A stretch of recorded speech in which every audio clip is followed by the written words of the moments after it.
নমস্কার। আজকের গল্প নয়নচাঁদ, লিখেছেন শীর্ষেন্দু মুখোপাধ্যায়, আর গল্প পাঠে আমি শুভা ভট্টাচার্য। গভীর রাতে একটা শব্দ শুনে নয়নচাঁদবাবুর ঘুম ভেঙে গেল। এমনিতেই নয়নচাঁদের ঘুম খুব পাতলা। টাকা থাকলেই দুশ্চিন্তা, আর দুশ্চিন্তা থাকলেই অনিদ্রা। অনিদ্রা থেকেই আবার অগ্নিমান্দ হয়, অগ্নিমান্দ থেকে ঘটে উদরাময়। সুতরাং টাকা থেকেও নয়নচাঁদের সুখ নেই। সারা বছর কবরেজি, পাঁচন, হোমিওপ্যাথিক গুলি আর অ্যালোপ্যাথির নানাবিধ ঘুটে ওষুধ খেয়ে বেঁচে আছেন কোনো মতে। ঘুম ভাঙতেই নয়নচাঁদ চারিদিকে চেয়ে দেখলেন, রাত্রিবেলা এমনিতেই নানা রকমের শব্দ হয়। ইঁদুর দৌড়োয়, আরশোলা খড়খড় করে, কাঠের জোড় পটপট করে ছাড়ে, হাওয়ায় কাগজ ওড়ে, আরও কত কী। তাই নয়নচাঁদ তেমন ভয় পেলেন না। তবে আধো ঘুমের মধ্যে তাঁর মনে হয়েছিল শব্দটা যেন জানলায় হয়েছিল। জানলার শিকে যেন টুং করে কেউ একটা ঢিল মেরেছিল। বিছানার মাথার দিকেই জানলা, জানলার পাশেই একটা টেবিল, তাতে ঢাকা দেওয়া জলের গ্লাস। নয়নচাঁদ টর্চ জেলে জলের গ্লাসটার দিকে হাত বাড়িয়েই থমকে গেলেন। টেবিলের উপর একটা কাগজের মোড়ক পড়ে আছে। নয়নচাঁদ উঠে বড় বাতি জেলে মোড়কটা খুললেন। যা ভেবেছেন তাই, ঢিলে জড়িয়ে কি একখানা চিঠি পাঠিয়েছে তাকে। সাদা মাটা একটা কাগজে লাল অক্ষরে লেখা, নয়নচাঁদ, আমাকে মনে আছে? সামান্য দেনার দায়ে আমার ভিটে ঘুঘু চড়িয়েছিলে। আমার বউ আর বাচ্চারা ভিখিরি হয়ে সেই থেকে পথে পথে ঘুরছে। অনেক সহ্য করেছি, আর না। আগামী অমাবস্যায় তোমার ঘাড় মটকাবো। ততদিন ভালো মন্দ খেয়ে নাও, ফুর্তি করো, গাও, নাচো, হাসো। বেশি দিন তো আর নয়।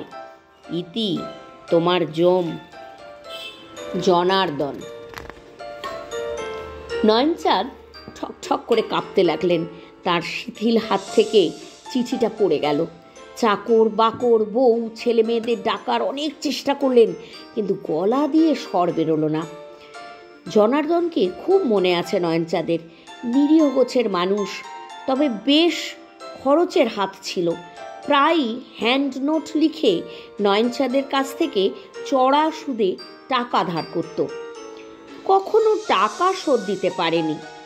নয়নচাঁদ মামলায় জিতে লোকটার বাড়ি, ঘর দৌড় সব দখল করে নিয়েছিল। জনার্দন সেই দুঃখে বিবাগী হয়ে কোথায় চলে গিয়েছিল কে জানে। মাসখানেক বাদে নদীর ওপারে এক জঙ্গলের মধ্যে একটা আমড়া গাছের ডাল থেকে ঝুলন্ত অবস্থায় তার পচা গলা লাশটা পাওয়া গিয়েছিল। তার বউ, ছেলেপিলেদের কি হয়েছে তা অবশ্য নয়নচাঁদ জানেন না।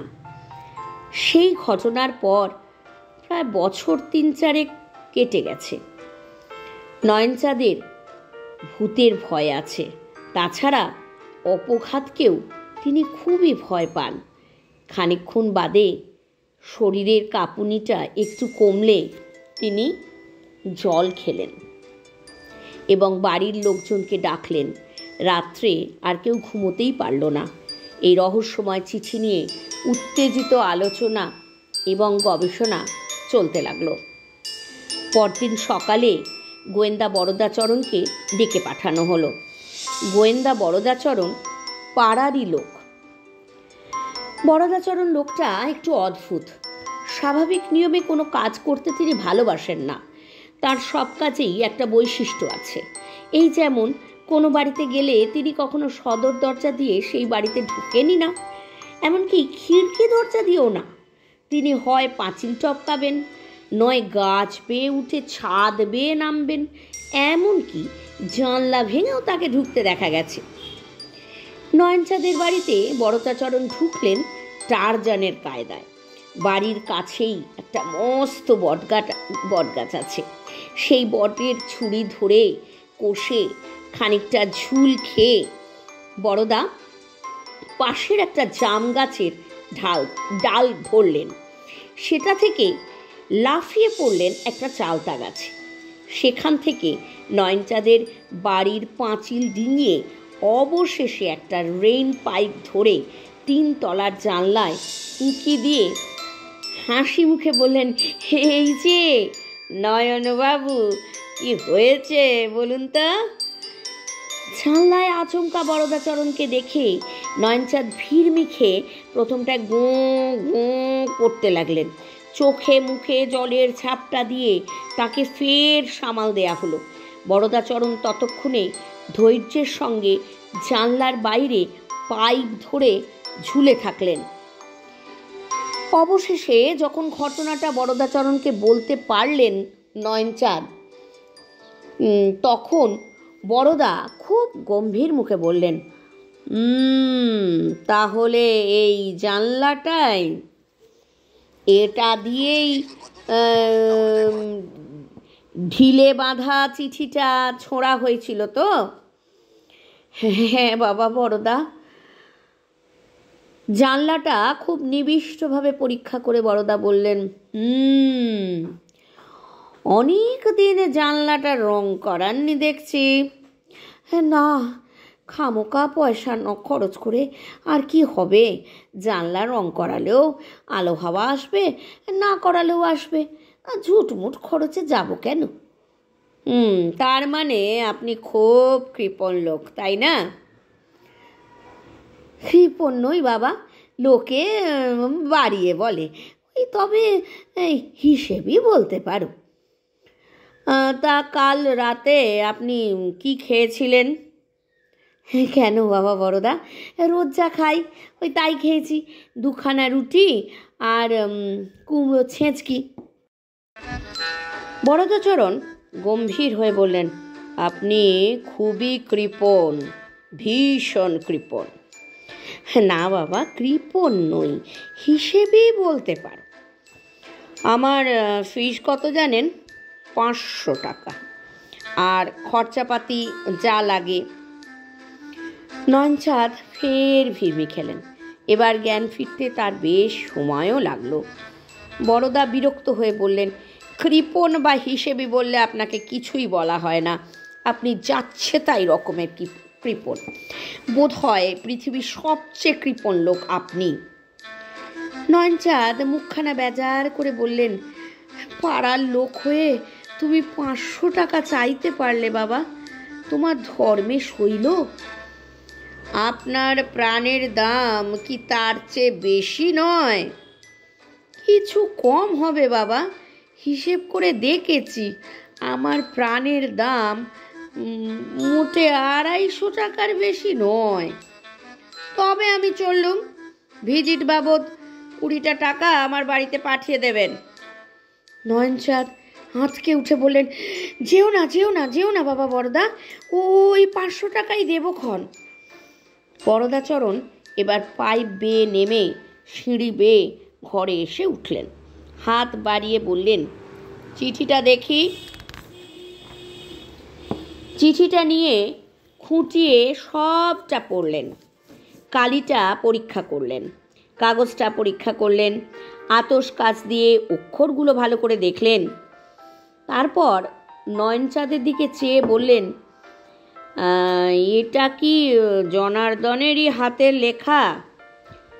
ঠিক বুঝতে পারছি না বাবা, জনার্দন কয়েকটা হ্যান্ড নোট আমাকে লিখে দিয়েছিল বটে, সেই লেখার সঙ্গে অনেকটাই মিল আছে। বড়দা বললেন, মনে হচ্ছে গামছাটা তেমন টেকসই ছিল না। হ্যাঁ, তার মানে কি বাবা? এখানে গামছার কথা উঠছে কেন? গামছাই তো আসল।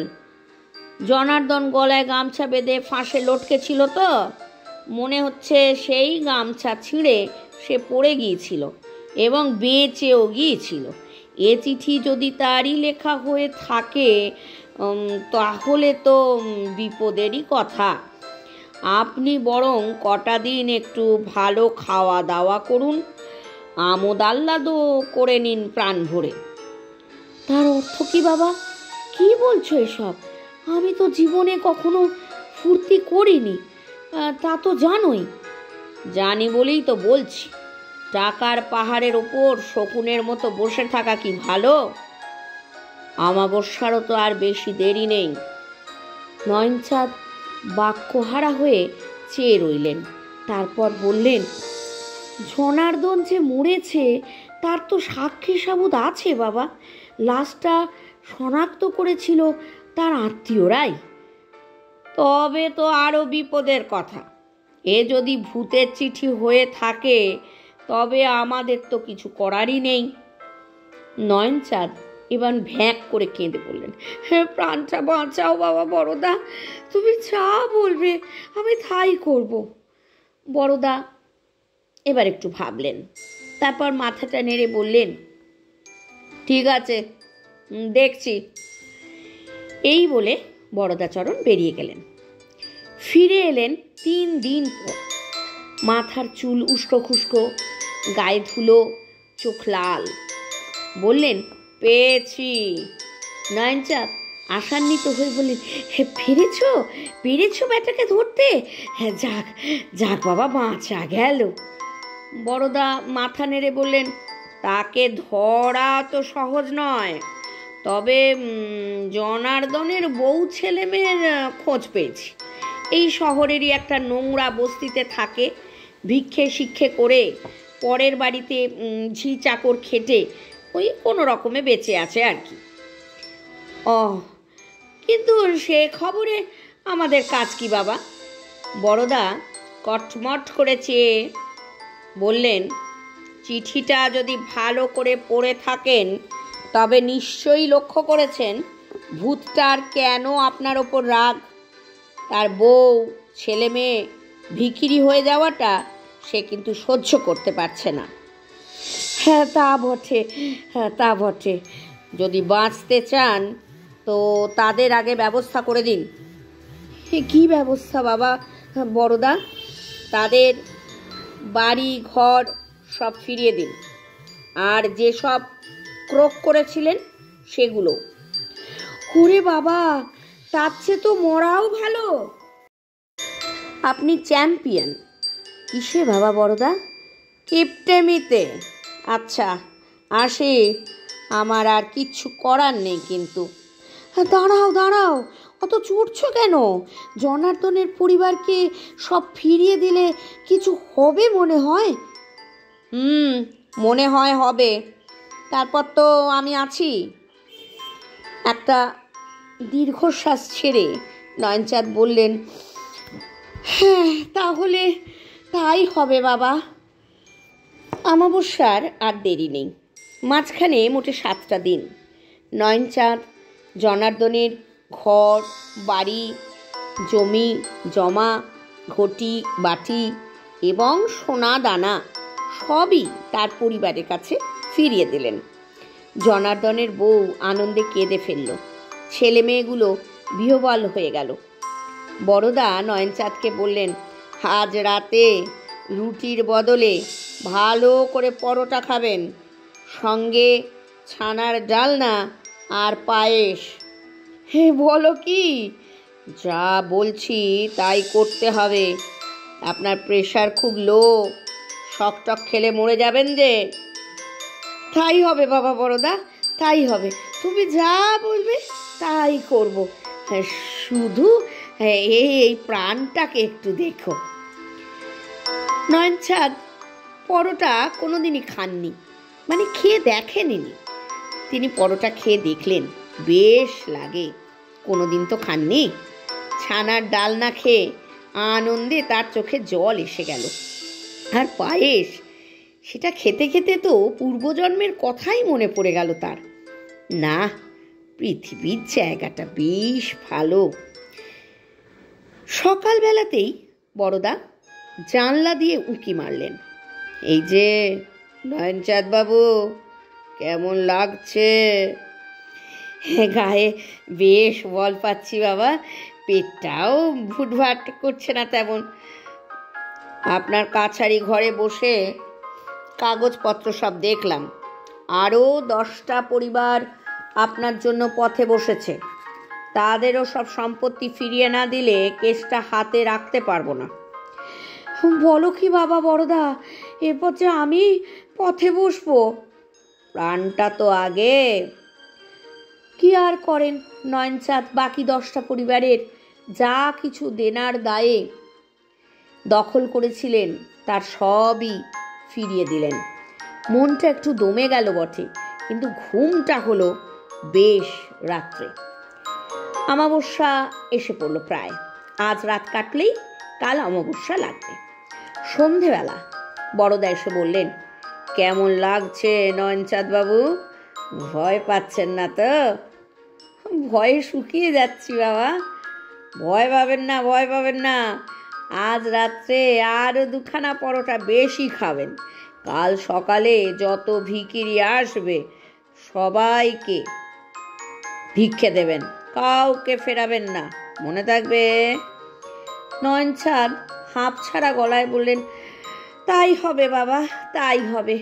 সব বিলিয়ে দিয়ে লেংটি পরে হিমালয়ে চলে যাব, যদি তাতে তোমার কিছু স্বাদ মেটে। পরদিন সকালে উঠে নয়নচাঁদের চক্ষু চড়ক গাছ। ভিক্ষে দেওয়া হয় না বলে যে বাড়িতে কখনো ভিখিরি আসে না, সেই বাড়ির সামনে আজকে শয়ে শয়ে ভিখিরি এসে জুটেছে। এই না দেখে নয়নচাঁদ তো মূর্ছা গেলেন।